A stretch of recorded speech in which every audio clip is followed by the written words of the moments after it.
Ce qui est appelé communément traitement de données consiste en un ensemble d'actions à réaliser sur ces mêmes données. Nous pouvons résumer ce processus en 4 étapes majeures. La première étape est l'acquisition de données.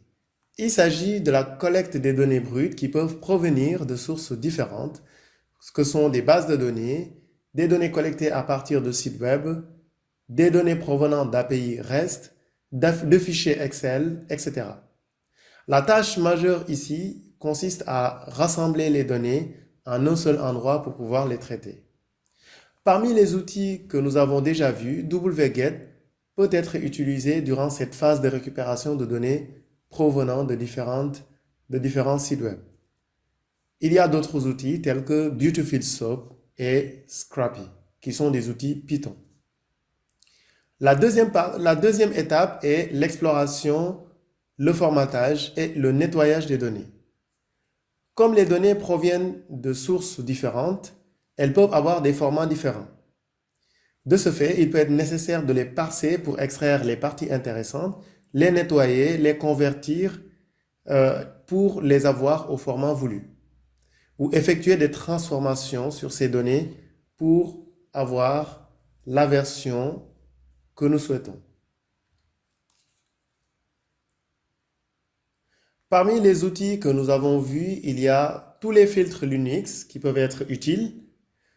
Ceux que nous allons voir dans ce chapitre sont SED et AWK en plus de Panda.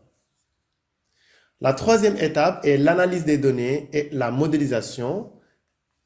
L'analyse correspond à l'affichage des informations et leur représentation en utilisant des outils statistiques ou mathématiques, alors que la modélisation correspond principalement de nos jours à du machine learning et à utiliser des statistiques inférentielles.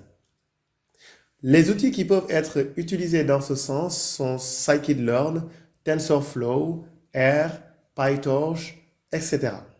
Dans ce cours, l'objet n'est pas de présenter tous ces outils, mais nous allons en présenter un juste pour ouvrir la possibilité, pour ouvrir la fonctionnalité que peut donner ces outils. Enfin, nous avons les outils de visualisation qui permettent de présenter le résultat de l'analyse sous forme de graphiques, de tableaux de bord, etc. Dans cette catégorie, nous avons Gnuplot, Seaborn, etc. Et d'autres outils peuvent permettre aussi la présentation des données. La section suivante va permettre d'afficher les outils qui sont en couleur. Donc, vous avez SED, AWK, Panda, Gnuplot et R.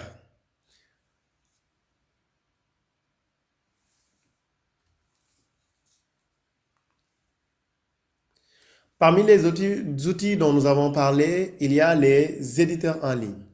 Les éditeurs en mode flux sont les outils qui analysent les fichiers texte ligne par ligne et permettent de faire des opérations de transformation, de nettoyage et de reformatage.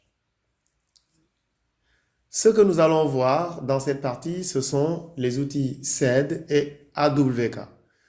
Pour donner un exemple de comment on peut utiliser ces outils d'éditeur en mode flux, sur cette capture, nous utilisons la commande SED pour transformer la sortie de la commande ls au format CSV Excel séparé par des points-virgules.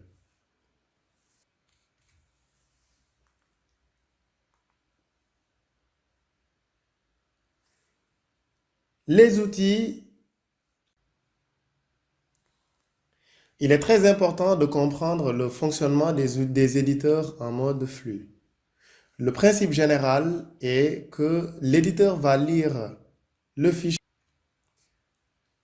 ligne par ligne pour en faire une sortie. Donc, l'éditeur prend une ligne de l'entrée, vérifie une condition et ensuite produit un résultat correspondant à la sortie. Ensuite, l'éditeur continue la lecture en lisant la deuxième ligne pour effectuer la même vérification et les actions de transformation correspondantes, ainsi de suite. Ces mêmes procédures sont répétées jusqu'à la fin du fichier. À la différence des éditeurs de texte que vous avez l'habitude d'utiliser, les éditeurs en mode flux ne sont pas interactifs. C'est-à-dire, ils n'attendent pas que vous fassiez l'édition, ensuite des combinaisons de touches ou cliquer quelque part pour pouvoir enregistrer le résultat.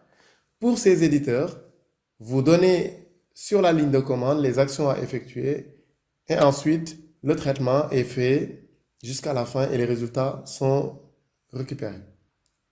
Les commandes SED et AWK rentrent dans cette catégorie et peuvent être utilisées, comme nous l'avons vu précédemment, pour transformer n'importe quel fichier texte au format CSV ou un autre format voulu.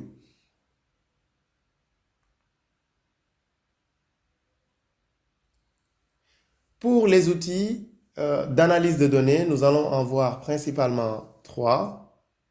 Donc, nous allons voir l'outil l'environnement d'affichage de présentation des données qui est GNUplot, qui est utilisé pour présenter les données avec des figures de différents types.